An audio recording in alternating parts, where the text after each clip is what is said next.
Le garde de sécurité m'a toisé avec un mépris si intense qu'on aurait cru que j'avais souillé le marbre immaculé de l'entrée avec mes simples chaussures. Son regard, une arme balayée avec une précision chirurgicale, a scruté chaque détail de mon apparition.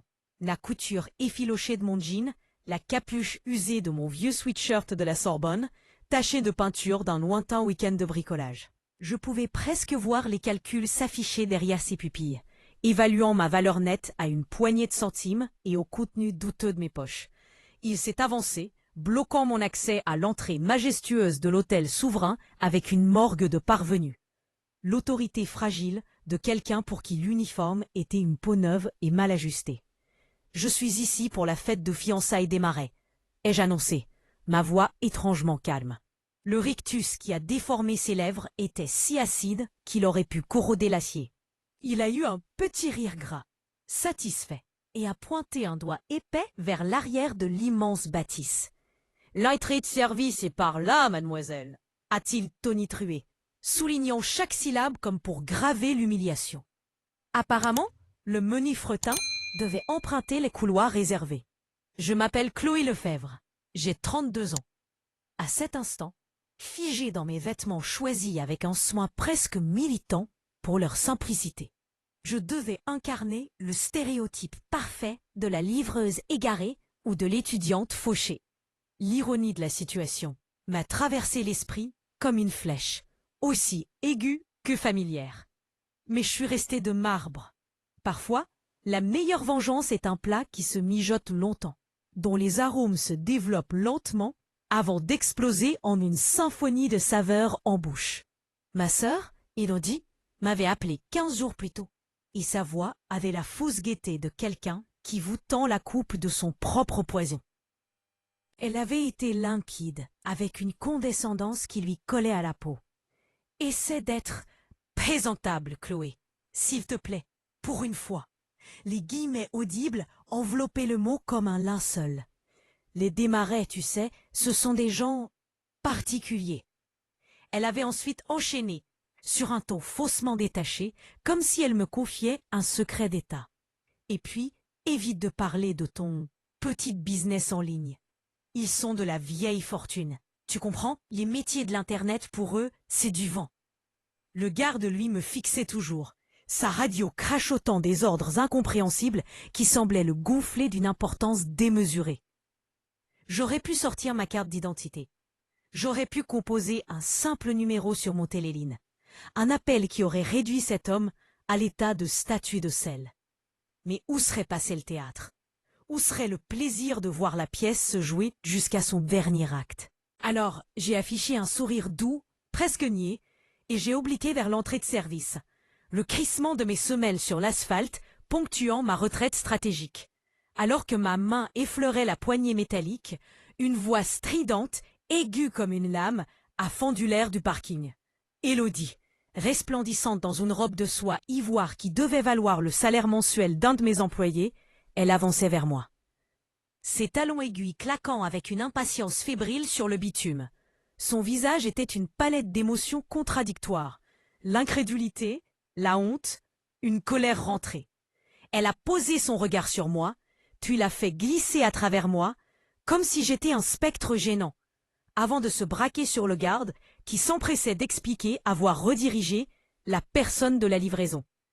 Élodie a eu un petit rire pincé. Ce rire nerveux et haut perché qui était sa signature depuis l'adolescence, toujours utilisée quand elle se sentait salie par association. « Mon Dieu, ces gens !» a-t-elle soupiré en agitant une main parfaitement manucurée dans un geste d'agacement royal. « Ils se trompent toujours d'endroit, c'est consternant.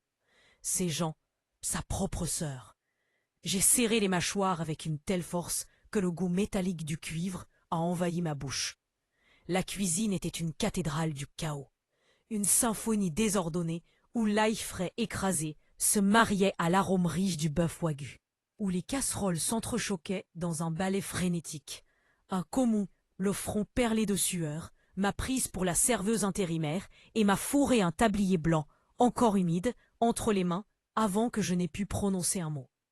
Puis vint le chef, Gérard, un titan à la barbe grisonnante, dont la seule présence semblait faire trembler les casseroles. Ils communiquaient par un mélange de grognements gutturaux, de jurons colorés et de regards qui pouvaient glacer un rôti en plein four. Son index s'est pointé vers un bac débordant de crustacés grisâtres. « Les crevettes !» a-t-il aboyé, et ce fut un ordre. En moins de temps qu'il n'en faut pour le dire, j'étais plongé jusqu'au coude dans un monde de carapaces, d'antennes et de veines noires à retirer. Autour de moi, le personnel, dans un français mêlé d'argot et de langues étrangères, commentait le naufrage en temps réel. Apparemment, Élodie avait déjà renvoyé 3 lots de champagne Dom Pérignon, le trouvant pas assez pétillant, une notion qui avait fait hausser les épaules de tous les sommeliers présents. J'ai plus appris sur ma sœur en 20 minutes dans cette fournaise que lors de 5 ans de dîners familiaux tendus. Elle avait transformé l'organisation en terreur, changé le menu 17 fois, exigé des orchidées noires du Kenya, fait pleurer le pâtissier sur un détail du glaçage. Mais le vrai potin, chuchoté entre le choc des plats et le sifflement des sauteuses, concernait les démarrais. De la vieille fortune, oui, tellement vieille qu'elle en est moisie, avait ricané un serveur. Madame Desmarais avait inspecté la salle de bal comme un général passé trop en revue, citant des aïeux dont les noms semblaient sortis d'un livre d'histoire, évoquant des réceptions données bien avant que ce caravansérail ne soit construit. La porte de la cuisine a volé en éclats, frappée par la tempête nommée Élodie. Son visage était écarlate. Cette teinte spécifique qui annonçait qu'un crime de lèse-majesté avait été commis. « Le champagne, il n'est pas à 6 degrés !» a-t-elle hurlé, traversant les lignes de production comme un boulet de canon. Gérard a tenté de plaider, expliquant la science de la température de service. Mais elle était sourde à tout argument. Elle est passée à quelques centimètres de moi, et un nuage de son parfum. Le fameux songe d'un soir qu'elle m'avait emprunté il y a 3 étés, pour jamais le rendre, m'a enveloppée. Elle ne m'a même pas vue. Pour elle, à cet instant, je n'étais qu'un automate de plus, un rouage anonyme dans la machine de son grand jour. Après son départ, un serveur a murmuré que les Desmarais, là-haut, laissaient entendre que leur fils Adrien aurait pu viser plus haut. Le plongeur, un gamin aux yeux vifs, a ajouté qu'il avait surpris Madame Desmarais au téléphone dans les toilettes, cherchant fébrilement un moyen de faire capoter cette mascarade avant qu'il ne soit trop tard. J'ai continué à décortiquer les crevettes, mais mon esprit, lui, était un ordinateur en surchauffe. Les Desmarais en saboteurs, Élodie en tyran méconnu. Le mélodrame prenait une ampleur shakespearienne. Ma corvée terminée, j'ai prétexté un besoin pressant et me suis éclipsé. L'ascenseur de service, capitonné de gris, était une bulle de silence. J'ai pressé le bouton du dernier étage, celui qui ne menait pas aux chambres, mais au sanctuaire. Mon sanctuaire. Il y a 3 ans, j'avais racheté la chaîne Hôtel Souverain. Pas seulement ce palace parisien, mais les 17 établissements disséminés comme des perles à travers le pays. L'opération, menée sous le couvert de ma holding, KLE Enterprise, avait été discrète. J'avais gardé mon nom à l'écart des papiers officiels, c'était plus stratégique. On apprend énormément sur son entreprise quand on peut en observer les rouages sans le filtre déformant du pouvoir. Les portes de l'ascenseur se sont ouvertes sur mon bureau. L'espace était un havre de paix, un contraste absolu avec l'agitation d'en bas. Des lignes épurées, des murs en verre teintés offrant une vue à couper le souffle sur Paris, un silence quasi religieux. J'ai fait défiler les écrans de sécurité jusqu'à trouver la salle de bal. Ils étaient là, les Desmarais. Madame, le visage si tendu par les interventions qu'il en paraissait masqué, présidait un cercle de dames aussi figées qu'elle près du bar. L'histoire avait un goût de tragédie grecque. Élodie, si fière de son poste de chef de produit dans une entreprise du CAC 40 moyen, me glissait toujours des offres d'emploi stables qu'elle trouvait sur LinkedIn. Pendant ce temps, je bâtissais un empire dans l'ombre, parti d'un hôtel Décati, acheté avec mes deniers et un prêt qui m'avait valu des nuits blanches. Cet hôtel en avait sauvé un autre, puis un autre, jusqu'à ce que le portfolio soit si imposant qu'il aurait fait pâlir d'envie les Desmarais et leur fortune en toc. mon attention a été attirée par un mouvement sur un écran. Zoom. Madame Desmarais glissait avec une dextérité de pickpocket une liasse de billets dans la main d'un membre du service traiteur. Un homme que je n'avais jamais vu. L'homme a hoché la tête avec une servilité exagérée avant de se fondre dans la foule. Intrigué, j'ai rembobiné la séquence. Ce n'était pas une simple question de pourboire. Elle donnait des instructions précises, des gestes saccadés désignant la sono, la table d'honneur. J'ai composé le numéro de mon chef de la sécurité. Surveillez la situation. N'intervenez pas, pas encore. Puis, j'ai renoué les liens du tablier.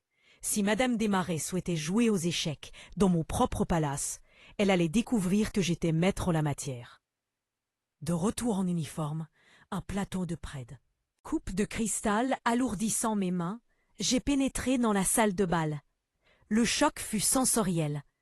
On passait des entrailles fonctionnelles de l'hôtel à un monde irréel. Élodie avait opté pour une esthétique hybride et criarde. Du baroque français surchargé de dorures affrontait des spots LED bleutés. Le tout noyé sous une marée de fleurs si exotiques qu'elles en paraissaient artificielles. Les Desmarais trônaient au centre de ce tourbillon kitsch, affichant une boredom de circonstance. Leur fils, Adrien, avait l'air d'un homme qui sent le nœud coulant de sa cravate de smoking se resserrer imperceptiblement. Je suis devenu un fantôme, circulant avec mon plateau.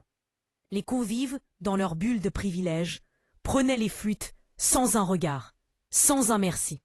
Comme si le champagne était une manne céleste. Madame Desmarais, justement, pérorait sur les difficultés à trouver du bon personnel pour leur domaine en Provence. Une plainte qu'elle assonnait, tandis que sa main prélevait machinalement une coupe sur mon plateau. L'ironie était un vin délicieux que je savourais en secret. Puis mes oreilles ont capté des mots qui ont gelé le sang dans mes veines. « Bien sûr, nous devrons finaliser les arrangements pour le mariage », disait Madame Desmarais à Élodie, sur un ton doucereux et faux. La famille de la mariée contribue traditionnellement au portefeuille d'investissement du jeune couple. Une mise de départ, si vous voulez. C'était un racket, pur et simple. Et Élodie, les yeux brillants d'une naïveté effrayante, acquiesçait avec véhémence. Mais, bien sûr, ma famille a de solides ressources. Et ma sœur, Chloé, c'est une investisseuse géniale, très discrète. Elle voudra certainement participer à l'union. J'ai failli lâcher mon plateau. Elle me brandissait, moi, son repoussoir, son secret honteux, comme un étendard financier imaginaire. Alors que je me ravitaillais au bar de service, une ombre s'est approchée. Thibaut, le frère cadet d'Adrien. Le genre d'homme qui confond héritage et charisme, avec un sourire huileux et des cheveux gominés. Il s'est penché, m'enveloppant d'un nuage d'un parfum trop cher et trop présent. « Tu travailles jusqu'à la fin, la jolie ?» a-t-il murmuré, son regard descendant avec insolence le long de mon tablier. Il a déposé un billet de 100 € sur mon plateau avec la délicatesse d'un bookmaker. « Trouve-moi plus tard si l'envie te prend de gagner un vrai salaire. » La nausée a monté, brûlante, mais mon sourire de serveuse modèle n'a pas vacillé. En continuant ma ronde, j'ai assemblé les morceaux du puzzle. Les Desmarais étalaient leurs relations, leurs propriétés, leurs soi-disant placements. Mais c'était trop bruyant, trop insistant. Comme un château de cartes prêt à s'effondrer. Une minute dans le centre d'affaires atténuant, mon téléline à la main a suffi. Quelques recherches, un appel à mon réseau. La vérité a éclaté, crue et sans appel. Les Desmarais étaient ruinés, noyés sous les dettes. Leur domaine provençal avait 3 hypothèques, leur portefeuille avait été liquidé et les créanciers se bousculaient à leurs portes. Leur mépris n'était qu'un écran de fumée, une mascarade pour cacher leur déchéance. Ils ne fuyaient pas le mariage, ils s'y accrochaient comme à une bouée, persuadés que la famille Lefebvre était leur planche de salut. La blague cosmique était d'une perfection absolue. De retour dans la cohue, Madame Desmarais, enhardie, évoquait maintenant ouvertement les futurs investissements de la famille Lefebvre avec un cercle d'invités impressionnés. Élodie, à ses côtés, souriait, rayonnante et aveugle. Le pigeon parfait se pavanant devant le renard. L'homme soudoyé était à son poste près de la table de mixage. Je l'ai vu insérer une clé USB. Le coup était sur le point de partir. C'est alors que j'ai aperçu Monsieur Laurent, mon directeur général. Il se tenait sur le seuil de la salle, un dossier beige à la main, son visage d'ordinaire si impassible trahissait une inquiétude palpable. Le chèque des Desmarais venait de revenir, frappé du sceau infamant, sans provision. L'heure du dénouement avait sonné. Un dernier aller-retour au centre d'affaires, 3 appels rapides. Mon directeur financier a confirmé l'étendue du désastre Desmarais. La saisie de leur domaine était imminente. Mon équipe juridique a activé les procédures. J'ai donné 20 minutes de sursis à Laurent. Quand je suis revenu, Élodie tenait le micro. Elle débitait son discours sur l'alliance de 2 lignées, des mots creux et pompeux. Puis vint la cerise sur le gâteau, l'audace suprême. Et ma sœur, l'investisseuse que vous connaissez tous de réputation, est parmi nous ce soir, en observation. Elle a une annonce très spéciale à faire plus tard. J'étouffais de rire et de colère. J'étais devenu un personnage dans le scénario fantasque de ma propre sœur. L'homme à la clé USB attendait son signal. Mon texto était déjà parti. Mon chef de la sécurité avait copié le fichier audio. Thibault m'a de nouveau acculé, me parlant de ses NFT prometteurs avec une conviction qui frisait le pathétique. Le monde était une comédie.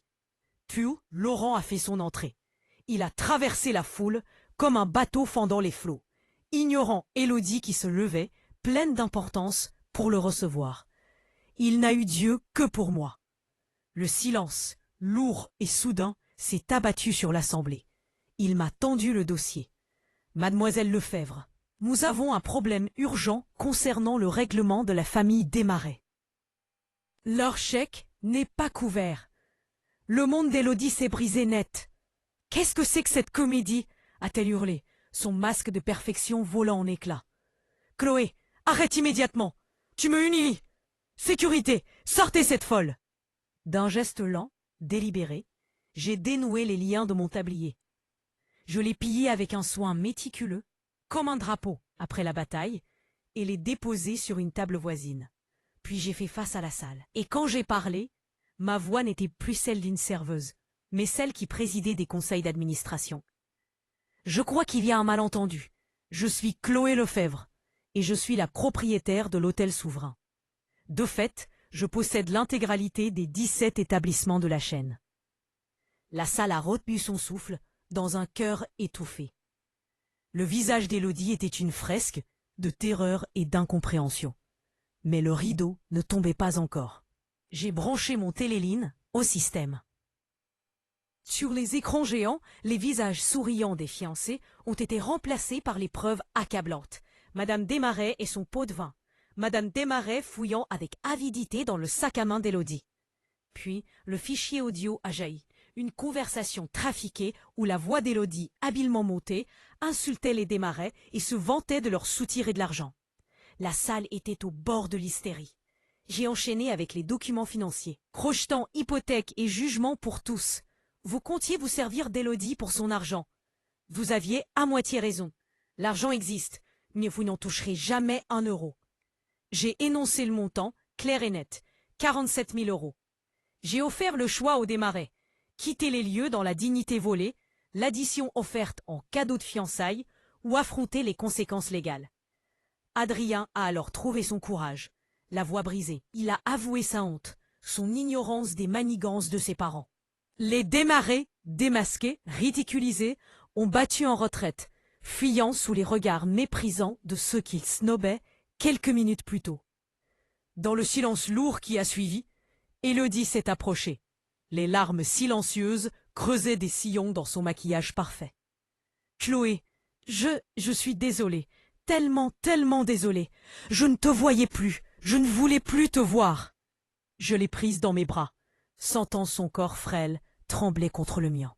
« Si tu avais seulement demandé, » et chuchoté dans ses cheveux, « je t'aurais aidé, sans condition. C'est ça la famille. Pas ça. » Maman a désigné le champ de ruines de sa fête. Le lendemain, je lui ai offert un poste.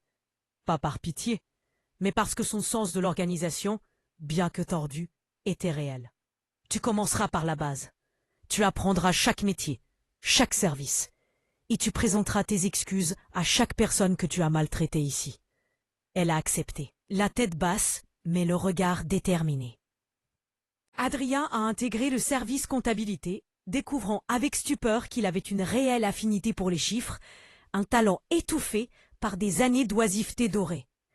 Ils ont emménagé dans un petit 2 pièces, payant leur loyer avec leur salaire, et je les ai jamais vus aussi libres et heureux.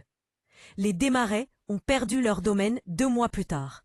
Madame Desmarais a tenté une action en justice pour diffamation, qui s'est soldée par un échec cuisant face à la masse de preuves. Ils ont disparu dans le sud, probablement pour tenter de duper d'autres familles. 1 an plus tard, Élodie et Adrien se sont mariés dans le jardin intérieur de l'hôtel. Une cérémonie simple, sincère, entourée seulement de ceux qui comptaient vraiment. Et pour son entrée, Élodie a tenu à passer par l'entrée de service. « C'est par là », a-t-elle dit avec un sourire vrai, « que j'ai enfin commencé à me trouver. »